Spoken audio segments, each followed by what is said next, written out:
La vie peut changer en une seconde. Une minute, j'avais 33 ans, j'étais heureuse en mariage et je planifiais mon avenir. La minute suivante, j'étais veuve, en train de regarder des options de crémation parce que le corps de mon mari était trop endommagé pour un cercueil ouvert. C'est ce qui m'est arrivé, à moi, Jessica, il y a 7 mois. Mon mari, Adam, est mort dans un terrible accident de voiture.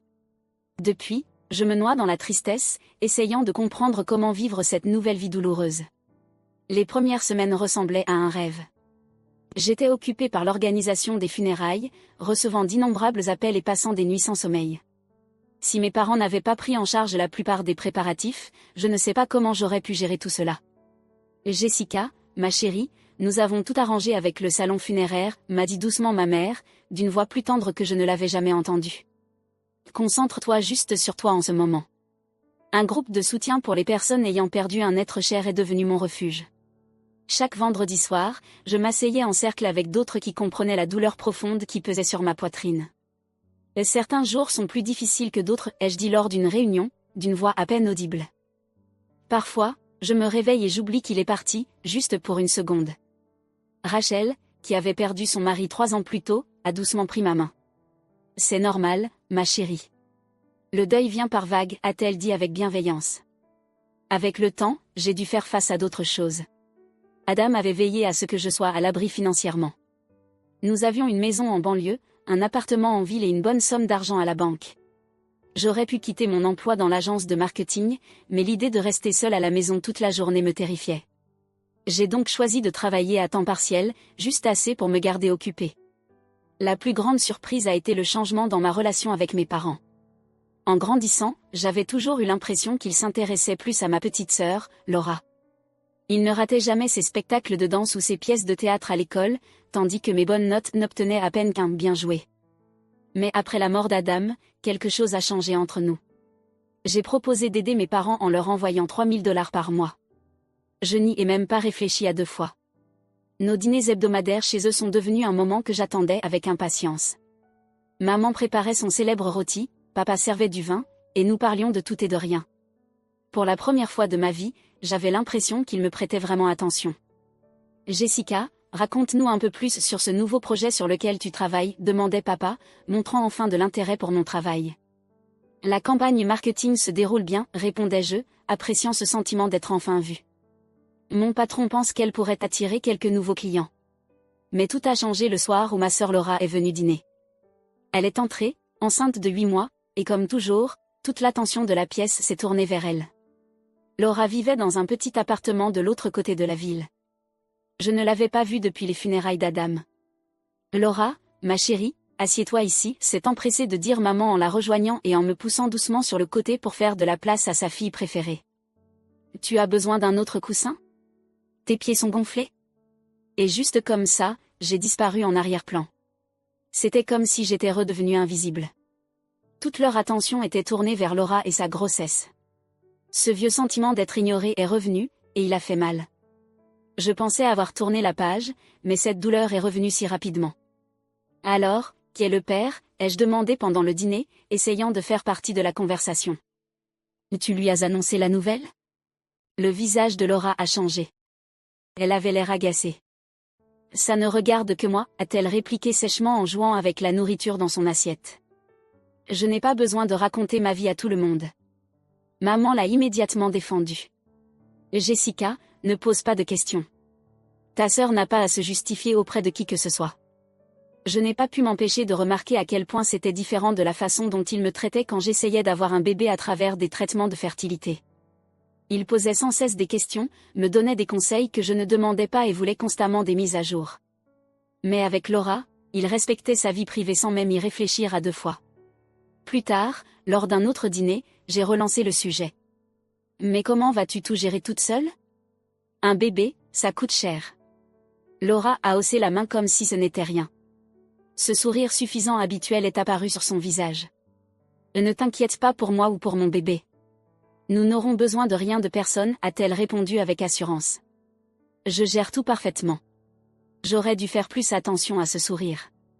Je l'avais vu trop de fois auparavant. Laura était toujours en train de commencer quelque chose de nouveau, seulement pour que tout s'effondre peu après. Il y avait eu son entreprise de smoothie qui n'avait duré que 3 semaines, sa formation de coach de vie qu'elle n'avait jamais terminée, et cette fois où elle avait perdu 4 mois de loyer dans un investissement en crypto-monnaie. « Fais-moi confiance », a-t-elle dit en tapotant son ventre arrondi avec un regard confiant qui aurait dû me mettre en garde. Cette fois, tout va se passer exactement comme prévu. Papa la regardait comme si elle venait de découvrir un remède à une maladie grave. « Ça, c'est ma fille », a-t-il dit avec fierté. Elle retombe toujours sur ses pieds. J'ai pris une autre bouchée de rôti, essayant d'avaler ce sentiment familier d'être en seconde place. Certaines choses ne changent jamais, ai-je pensé en regardant mes parents boire chacun des mots de Laura. L'appel de Laura est arrivé un vendredi matin. J'étais à mon bureau, en train d'examiner des rapports marketing, quand mon téléphone a affiché son nom. J'ai failli ne pas décrocher. Nos conversations étaient habituellement courtes et un peu gênantes, mais quelque chose m'a poussé à répondre cette fois. Jessica, a-t-elle dit d'une voix exagérément douce, celle qu'elle n'utilisait que lorsqu'elle voulait quelque chose. Je fais ma baby shower le week-end prochain chez maman et papa. J'adorerais que tu viennes. Je ne m'y attendais pas. La dernière vraie conversation que nous avions eue remontait aux funérailles d'Adam, et même là, elle semblait distraite et mal à l'aise. Et tu es sûre, ai-je demandé, incapable de cacher ma surprise.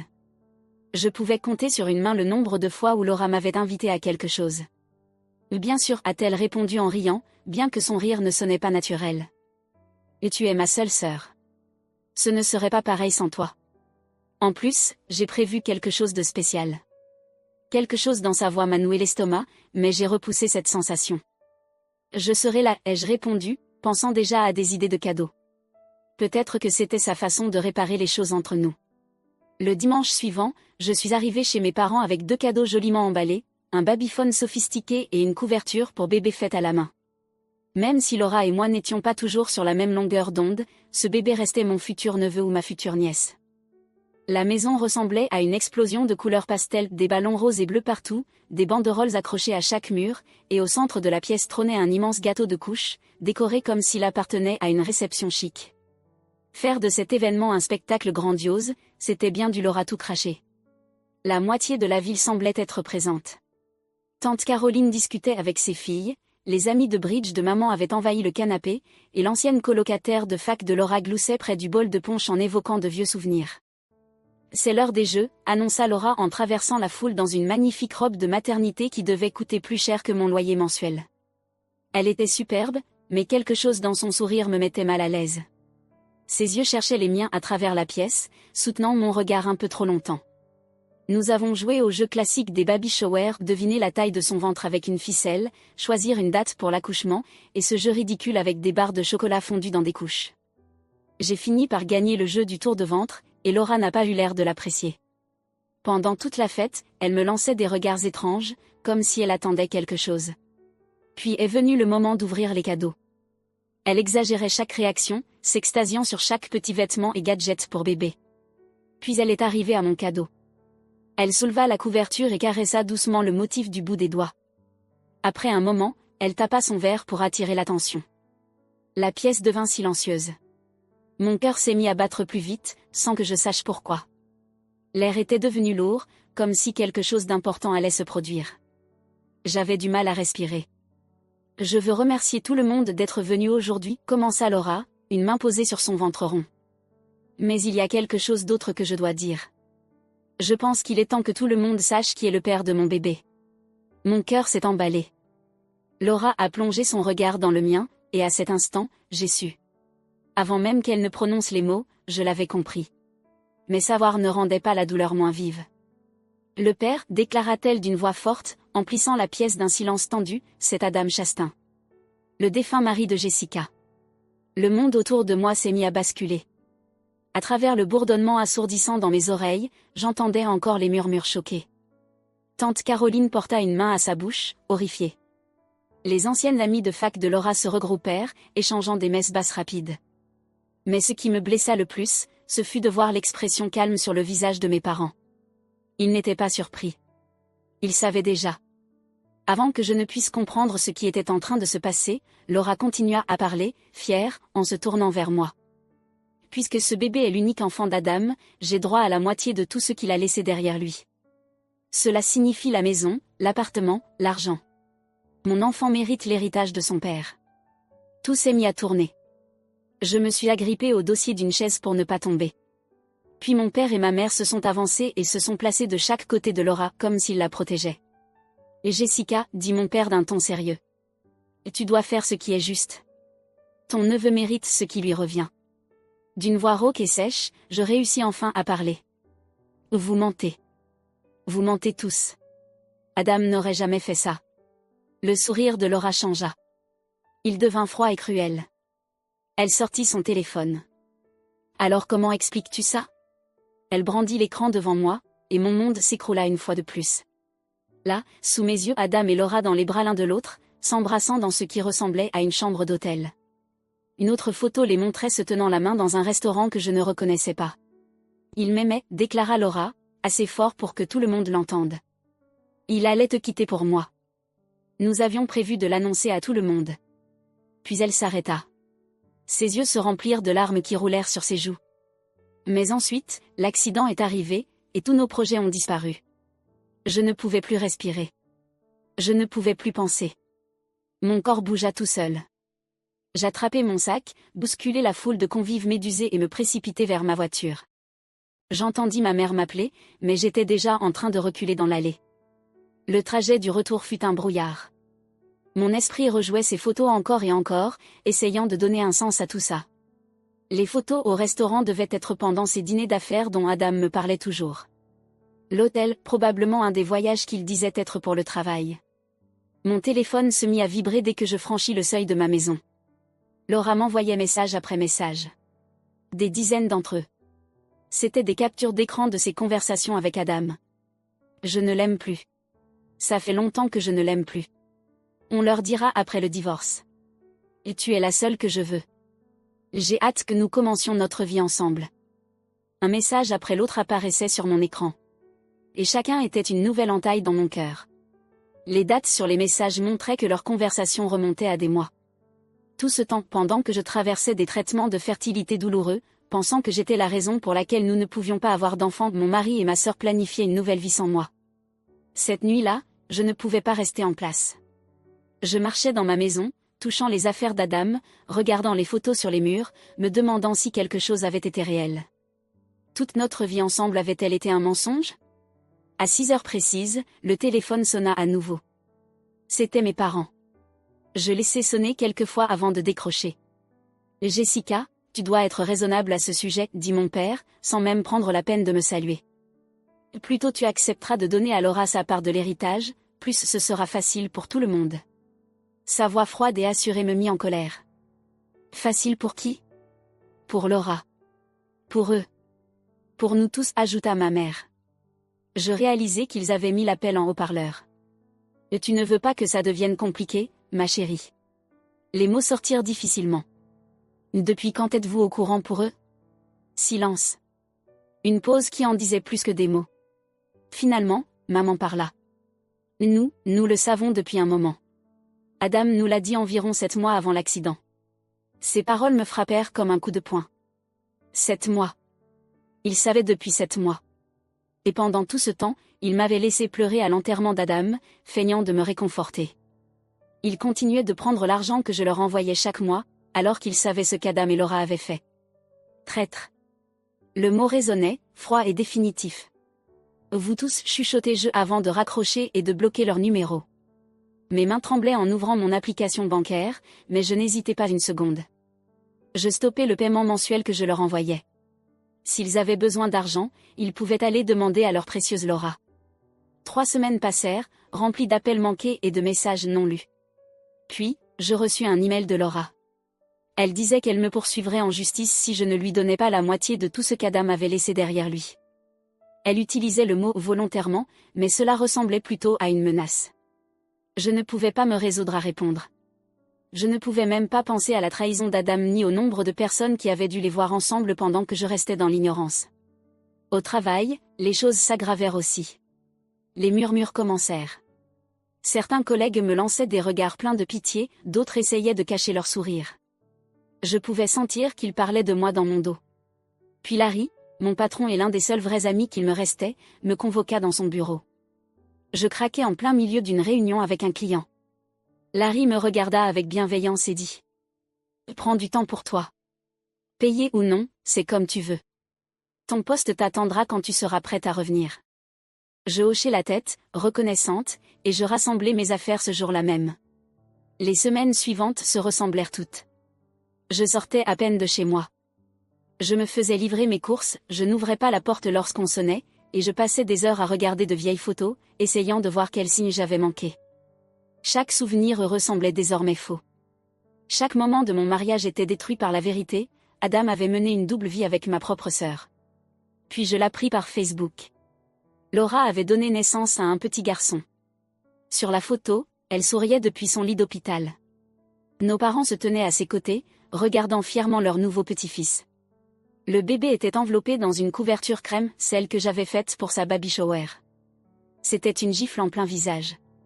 Je fermai l'application rapidement, mais pas avant d'avoir vu le nom du bébé. Adam Junior. Une semaine plus tard, une grosse enveloppe arriva par courrier. Mes mains tremblaient en l'ouvrant. Je savais déjà ce que c'était. Une assignation en justice. Laura me poursuivait pour obtenir la moitié de tout ce qu'Adam m'avait laissé. Elle prétendait que son fils méritait l'héritage de son père. La lettre légale était froide et claire. Elle voulait la maison, la moitié de l'argent et une part de l'appartement du centre-ville. Je passai 4 jours à chercher le bon avocat avant de choisir Paul Hayon. Il avait une excellente réputation pour gérer les affaires d'héritage difficiles. Mademoiselle Chastain, dit-il en feuilletant des papiers sur son bureau, son visage calme mais sérieux. Je vais être honnête. Votre sœur a des preuves solides que votre mari et elle entretenaient une relation de longue date. Il y a des messages, des photos et même des témoignages including ceux de vos parents. Il fit une pause pour ajuster ses lunettes. Dans ce genre d'affaires, la preuve d'une relation étroite et l'existence d'un enfant biologique suscite souvent la sympathie du tribunal en faveur de l'enfant. J'étais encore en train d'assimiler cette horrible nouvelle quand mon téléphone sonna ce soir-là. C'était un numéro inconnu. « Allô ?» répondis-je. « Est-ce que je parle à Jessica Chastain ?» demanda une voix de femme. Je ne la reconnus pas, mais quelque chose dans sa façon de parler me semblait étrangement familier. « Je suis Joyce Meyer. La mère d'Adam. » Le monde sembla basculer. Je m'accrochai au comptoir de la cuisine pour ne pas tomber. « C'est impossible, murmurai-je. Adam m'a dit qu'il était orphelin. Il m'a dit que ses parents étaient morts quand il était petit. Il m'a dit qu'il avait grandi en famille d'accueil. J'ai bien peur que ce soit encore un mensonge, dit-elle, sa voix amère mais sans cruauté. Pouvez-vous me rencontrer ? Il y a des choses que vous devez savoir, des choses qui pourraient vous aider. Nous convînmes de nous retrouver le lendemain matin dans un petit café du centre-ville, un endroit neutre. J'arrivai en avance, le ventre noué d'angoisse. Je commandai un café et attendis. Je ne pouvais même pas le boire. Mes mains tremblaient tellement que je faillis renverser ma tasse lorsqu'elle entra. Ce que je vis me stupéfia. Adam avait ses yeux, son sourire, même la même grâce dans ses mouvements. Elle marchait exactement comme lui.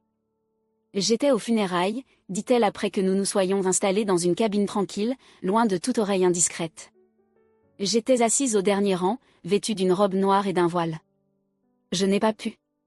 Je n'ai pas eu le courage de venir te parler à ce moment-là. Adam et moi n'avions pas parlé depuis des années. Soudain, je me souvins d'elle. La femme silencieuse qui était partie avant la fin de la cérémonie. À l'époque, j'étais trop plongée dans mon chagrin pour y prêter attention, mais maintenant, le souvenir était clair. L'élégante femme en noir, se tenant à l'écart de la foule, le visage caché derrière un voile sombre. « Pourquoi me dis-tu tout ça maintenant ?» demandai-je, essayant de ne pas paraître trop méfiante. Après tout ce que j'avais appris sur Adam, il m'était difficile de faire confiance à quelqu'un qui avait été proche de lui.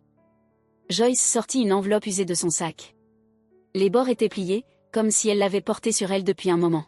« Parce que j'ai entendu parler de ce que ta sœur essaie de faire, dit-elle. Et parce que, malgré tout ce qui s'est passé, je ne veux pas qu'une autre femme souffre à cause des mensonges de mon fils. » Ses doigts tremblaient en glissant l'enveloppe sur la table. Je l'ouvris lentement, mes mains tremblantes elles aussi. À l'intérieur se trouvaient des dossiers médicaux de l'hôpital général de Hartford, datant d'il y a 11 ans, juste un an avant qu'Adam et moi nous marions. En lisant le document, je sentis le sang quitter mon visage. Azoospermie complète. Stérilité permanente. Aucune chance de conception naturelle. Les termes médicaux me frappèrent comme des coups de poing. Adam a passé ce test à 26 ans, dit Joyce à voix basse. Il était dévasté en découvrant ces résultats. C'est l'une des dernières choses dont nous avons parlé avant que nous arrêtions de nous voir. Je ne pouvais pas dire un mot. Toutes ces années passées à essayer d'avoir un enfant, à consulter médecin après médecin, à prendre des injections d'hormones, à pleurer, à me blâmer. Tout cela n'avait été qu'un mensonge cruel. Adam savait qu'il ne pouvait pas avoir d'enfant, mais il ne me l'avait jamais dit. Quand le jour du procès arriva enfin, la salle était pleine. Laura était assise au premier rang, tenant doucement le petit Adam Junior. Nos parents étaient juste à côté d'elle, l'air fier et protecteur. Elle était habillée comme une femme en deuil, parfaite robe noire simple, à peine de maquillage, et une expression triste parfaitement maîtrisée. Lorsqu'elle prit la parole, elle joua son rôle à la perfection. Ses yeux brillaient de larmes alors qu'elle parlait de son profond amour pour Adam. « Tout ce que je veux, c'est ce qui est juste pour mon fils, dit-elle d'une voix tremblante. Il mérite l'héritage de son père. » Mon avocat, Maître Aymon, resta calme et attendit qu'elle termine son spectacle. Puis il se leva. « Votre honneur, j'aimerais présenter une preuve que toute la demande de mademoiselle Ramsay est fausse. » Il s'avança vers la juge et lui tendit les dossiers médicaux. Elle les parcourut, son visage impassible. L'avocat de Laura se leva précipitamment, contestant l'origine des documents et leur authenticité. Le visage de Laura se fissura enfin. « Ces papiers sont faux », cria-t-elle en serrant le bébé contre elle. « Elle les a fabriqués pour voler l'héritage de mon fils. » Mais Maître Aymon resta imperturbable. « Votre honneur, dit-il, ces dossiers prouvent que M. Chastain était incapable d'avoir des enfants. Nous demandons donc un test ADN pour déterminer qui est le véritable père. » Laura afficha un sourire victorieux. « Ce n'est pas possible, dit-elle. Adam était orphelin et son corps a été incinéré. Il n'y a personne à tester. » En réalité, répondit Maître Aymon en se tournant vers l'Assemblée, j'aimerais vous présenter Joyce Meyer, la mère biologique d'Adam Chastain. Joyce se leva, et une vague de surprise traversa la salle. Même depuis mon siège, je vis le visage de Laura devenir livide. Je suis prête à faire un test ADN, dit Joyce d'une voix claire, pour déterminer si ce bébé est réellement mon petit-fils. La juge hocha la tête. Un test ADN est ordonné. Nous nous réunirons à nouveau une fois les résultats obtenus. Laura semblait au bord de l'évanouissement. Son teint était pâle, et elle vacillait sur son siège. Notre mère se précipita pour la soutenir, me lançant un regard plein de haine. Mais pour la première fois depuis le début de ce cauchemar, je ressentis un léger espoir. La salle d'audience était silencieuse tandis que la juge ouvrait l'enveloppe contenant les résultats du test ADN. Laura était assise, raide sur sa chaise, le bébé dormant paisiblement dans ses bras, inconscient de tout ce qui se passait. Les résultats montrent clairement, annonça la juge d'une voix neutre, qu'il n'existe aucun lien génétique entre l'enfant et Madame Joyce Meyer. Cela signifie qu'Adam Chastain n'est pas le père de cet enfant. La salle entière poussa un cri de stupeur. Le visage de Laura s'effondra. Elle éclata en sanglots, son mascara coulant sur ses joues. « Mademoiselle Ramsay, » reprit la juge d'un ton plus sévère, « voulez-vous expliquer pourquoi vous avez menti à cette cour ?» Laura serra le bébé contre elle, la voix tremblante. « Je voyais plusieurs hommes à l'époque où Adam est mort et a été incinéré. Je pensais que personne ne le découvrirait jamais. Il avait de l'argent, et j'en avais besoin. » « Alors vous avez essayé de tromper votre propre sœur, demanda la juge, cinglante. Vous avez même manipulé vos parents pour soutenir votre mensonge. Je voulais juste que mon bébé ait une bonne vie. Murmura Laura. Mais cette fois, son jeu ne fonctionna pas. Même nos parents semblaient choqués, réalisant enfin jusqu'où elle était allée. La juge rendit immédiatement sa décision. Cette cour statue en faveur de la défenderesse, Jessica Chastain. Toutes les demandes de Mademoiselle Ramsay concernant la succession sont définitivement rejetées. Mademoiselle Ramsay, vous avez de la chance que Madame Chastain n'ait pas engagé de poursuite pour tentative de fraude. À la sortie du tribunal, mes parents s'approchèrent de moi. Maman pleurait, et papa avait l'air plus vieux que jamais. Jessica, ma chérie, dit maman en attrapant ma main. Nous ne savions pas que Laura mentait. Nous voulons arranger les choses. C'est difficile pour nous depuis que tu as arrêté d'envoyer l'argent chaque mois. Je levai la main pour l'interrompre. Ne dites rien. Juste, ne dites rien. Puis je sortis mon téléphone, bloquai leur numéro sous leurs yeux et partis sans me retourner. Joyce m'attendait près de ma voiture. « Est-ce que ça va ?» demanda-t-elle doucement. À ma grande surprise, je ris. « Tu sais quoi ? Je crois que oui. Ou je le serai. » Je pris une grande inspiration. J'ai beaucoup réfléchi à cet appartement en centre-ville qu'Adam m'a laissé. Je ne l'ai jamais vraiment aimé. Trop de souvenirs. Mais peut-être qu'il te plairait. Ses yeux s'écarquillèrent. Jessica, non. Je ne peux pas accepter. S'il te plaît, dis-je fermement. Tu m'as rendu ma vie avec ces dossiers médicaux. Laisse-moi te rendre quelque chose en retour. Une semaine plus tard, je lui ai remis les clés. Elle s'est mise à pleurer et m'a serré très fort dans ses bras. Je n'ai jamais pensé que j'aurais une fille, a-t-elle murmuré. C'était il y a 4 mois. Mon ancienne famille essaie toujours de me contacter par l'intermédiaire de parents éloignés et d'amis communs, mais j'ai aussi coupé ces liens. Laura a même envoyé une lettre disant qu'elle était désolée, qu'elle avait changé et qu'elle avait besoin d'aide avec le bébé. Je l'ai jetée sans l'ouvrir. À la place, j'ai maintenant des dîners hebdomadaires avec Joyce. Nous apprenons lentement à nous connaître, partageant des souvenirs d'Adam, les bons comme les mauvais. Elle m'aide à comprendre que, même si Adam n'était pas l'homme que je croyais, cela n'efface pas tous les moments heureux que nous avons partagés. Hier, j'ai enfin emballé les dernières affaires d'Adam. Joyce m'a aidé à en donner une partie à des œuvres de charité et à mettre le reste en stockage. Pendant que nous travaillions, elle m'a raconté des histoires sur Adam enfant, avant que toutes les mensonges ne commencent. D'une certaine manière, cela m'a aidé. Ça m'a permis de croire qu'une bonne part de lui avait réellement existé. Je ne suis pas encore prête à sortir avec quelqu'un, mais j'ai commencé à vivre ma vie. J'ai repris mon travail à plein temps, rejoint un club de randonnée, et je planifie même mes premières vacances en solo. Parfois, quand je me regarde dans le miroir, je reconnais à peine la femme qui me fixe. La vie a une façon étrange de nous surprendre. J'ai perdu la famille dans laquelle je suis née, mais j'en ai trouvé une nouvelle à laquelle je ne m'attendais pas. Ce n'est pas la vie que j'avais prévue, mais peut-être que c'est celle qui m'était destinée depuis le début.